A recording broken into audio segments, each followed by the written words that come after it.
October 10, 2007. It was just another school day at SuccessTech Academy in downtown Cleveland, a 5-story alternative high school known for its close-knit classrooms and second chances. Students filled the hallways after lunch, laughter echoing down the tiled corridors, and teachers prepared for the next period, calling out reminders and shuffling lesson plans. No one imagined that within minutes, their world would change forever. At 12:55 p.m., 14-year-old freshman Asa H. Coon walked into the school building. His face was calm, his steps deliberate. He wore black jeans, a Marilyn Manson concert shirt, and his fingernails were painted black, a look that had drawn whispers and mockery for months. To anyone watching, he seemed like any other student heading back to class, but hidden inside his duffel bag were 2 revolvers, boxes of ammunition, and 3 folding knives. He moved quietly through the halls, climbing the stairs to the 4th floor. No one stopped him. No one asked why he wasn't in class. When he reached the boys' restroom, he slipped inside, shut the door, and unzipped the bag. The metallic glint of the guns caught the fluorescent light.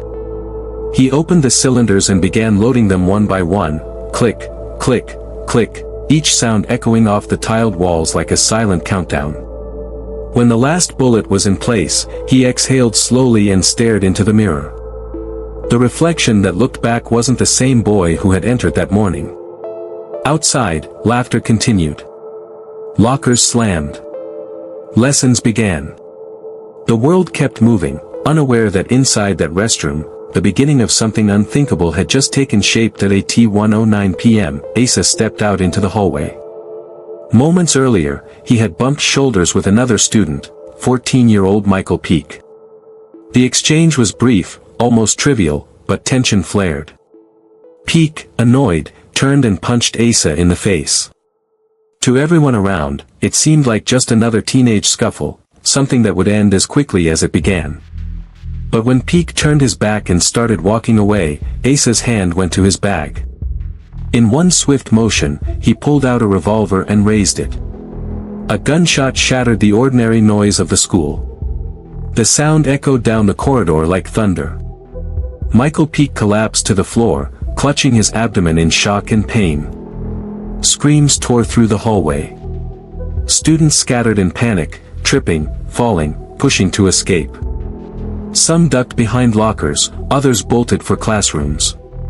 In the chaos, 17-year-old Darnell Rogers felt a searing sting on his arm. A bullet had grazed him. The once busy corridor had turned into a scene of pure terror. 1 minute and 22 seconds. That's all it took to destroy what had taken years to build, a school's trust, a city's peace, and dozens of young lives that would never be the same again. For Asa Coon, it was the end of a long, tortured path, years of neglect, anger, and cries for help that went unheard. But for his classmates, it was only the beginning, the start of sleepless nights, survivor's guilt, and memories they would carry for the rest of their lives.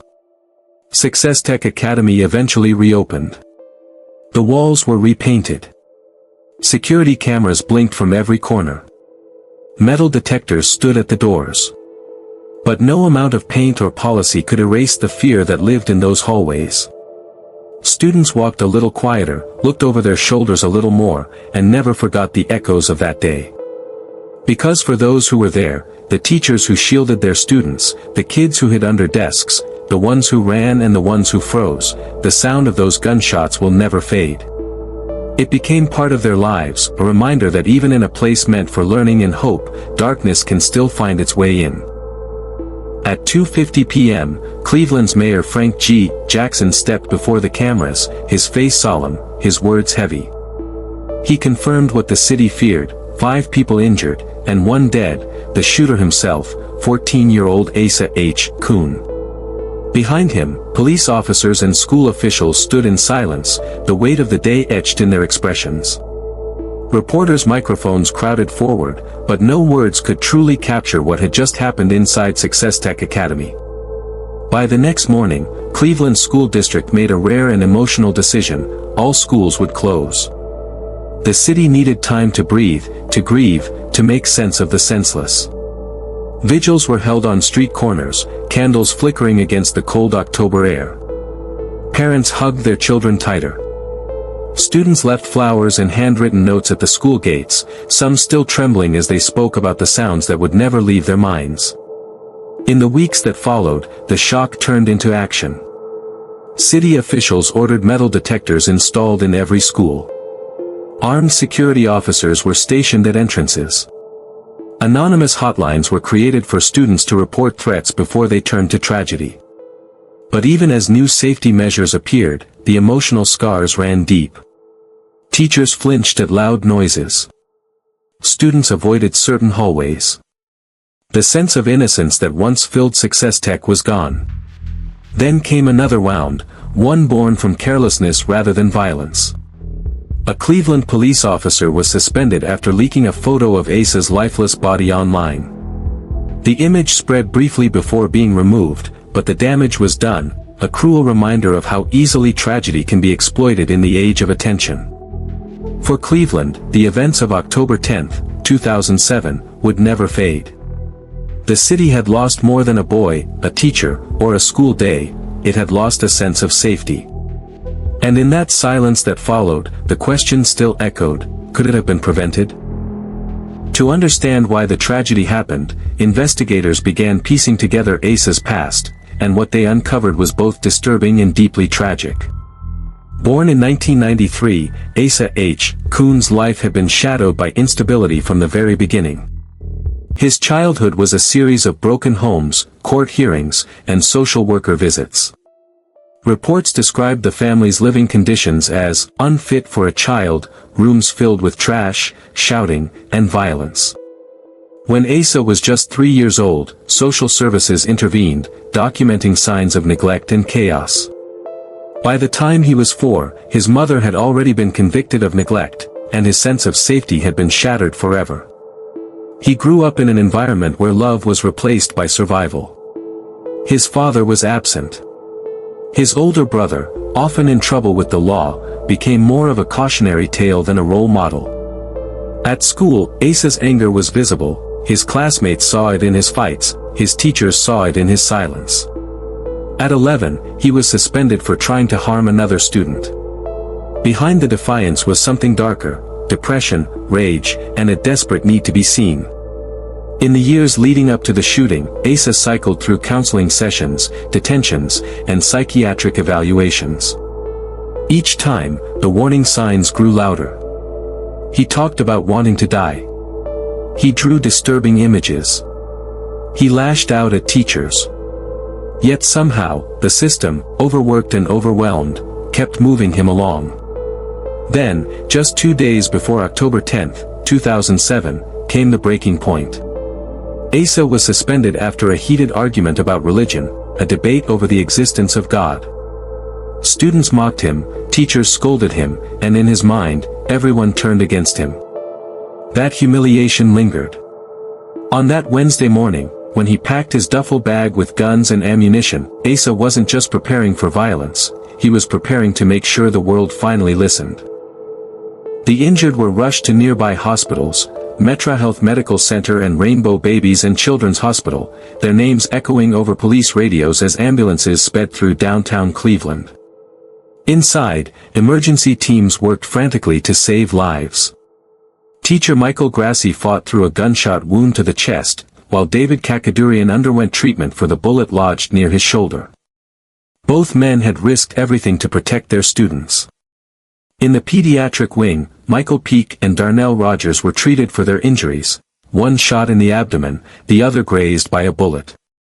They were young, frightened, and still in shock, their hospital gowns stained with reminders of what they had survived.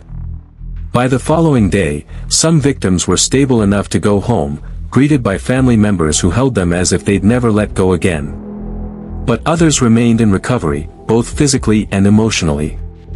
Doctors could heal wounds, but not the nightmares, not the panic that would return every time a door slammed or a hallway echoed too loudly. Outside, the halls of SuccessTech Academy stood eerily quiet. Police tape fluttered in the wind where students once walked and laughed.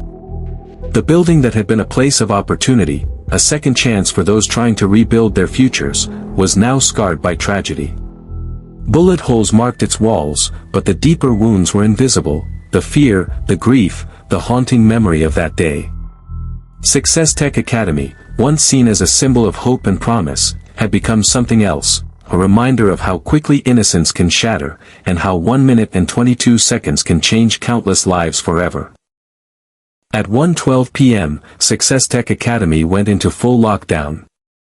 The once bustling classrooms fell into eerie silence as the intercom crackled to life, instructing teachers to lock doors and keep students hidden.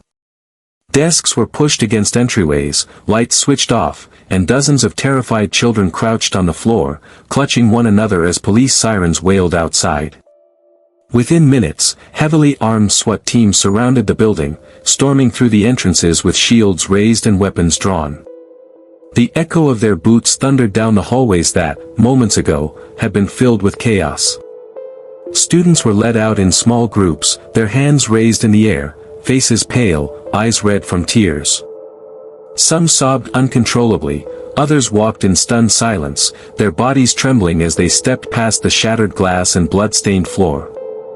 Teachers followed, some wounded, some holding on to students who could barely stand.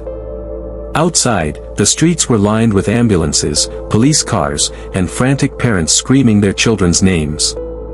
Some collapsed in relief when they saw their kids, others waited in anguish for news that never came fast enough. Above, news helicopters circled endlessly, broadcasting live images of fear and heartbreak, students being searched, stretchers rushing by, officers scanning the perimeter. Cleveland's police chief, Michael McGrath, faced the cameras and confirmed what many already feared: Asa Coon had fired 8 rounds during the attack. Just 8 bullets, yet in less than 2 minutes, they had torn through lives, families, and an entire community's sense of safety. The city was in shock. Downtown Cleveland stood still, its people frozen in disbelief. Parents held their children tighter that night. Teachers looked at their classrooms differently. And SuccessTech Academy, once a symbol of second chances, was now marked by tragedy, its name forever tied to a single day that would never be forgotten. When the gunfire finally stopped, a heavy silence settled over the 4th floor. Smoke lingered in the air, carrying the acrid smell of gunpowder. Footsteps that had once pounded in panic were now gone, only the faint hum of the fluorescent lights remained. Asa's breathing was ragged as he walked slowly down the empty corridor, revolver still in hand. His footsteps echoed against the walls, each one slower than the last. He entered an empty classroom, the door creaking shut behind him. Desks were overturned, papers scattered across the floor, the aftermath of terror. For a brief moment, Asa stood still, surrounded by the devastation he had caused. There was no shouting now, no movement, no escape. Just silence and the sound of his own heartbeat. Then, without hesitation, he raised one of his revolvers to his head and pulled the trigger. It was over. Across the school, students huddled in classrooms, teachers whispered prayers, and police sirens wailed in the distance, growing louder with every passing second. 4 people lay wounded, 2 students and 2 teachers. Another student had been trampled in the desperate rush to escape. But the shooter, 14-year-old Asa Coon, was dead. The building that only moments ago had been filled with screams now stood still. The chaos had ended, but what remained was worse, the haunting quiet after violence, the moment when the reality of what happened begins to sink in. The school fell silent, broken only by the sound of approaching sirens and the faint echo of tragedy that would never truly fade. The echo of the first gunshots rippled through the 4th floor like a shockwave. Doors slammed, voices shouted, and confusion filled the air. Inside one classroom, social studies teacher Michael Grassi froze for a split second, trying to make sense of the sounds. Then instinct took over. He turned to his students, terrified faces staring back at him, and said, "Stay down. Don't move." Without hesitation, he stepped into the hallway to protect them. The moment Grassi appeared in the corridor, Asa turned. His eyes were empty, his expression unreadable. Before Grassy could say a word, Asa raised his revolver and fired. The bullet struck the teacher square in the chest. Grassy fell backward, clutching his wound as students screamed from inside the room. Panic spread instantly, footsteps pounded, doors slammed, and the air filled with the echo of chaos. Just a few feet away, another teacher, David Kakadurian, was ushering a line of students toward the stairwell.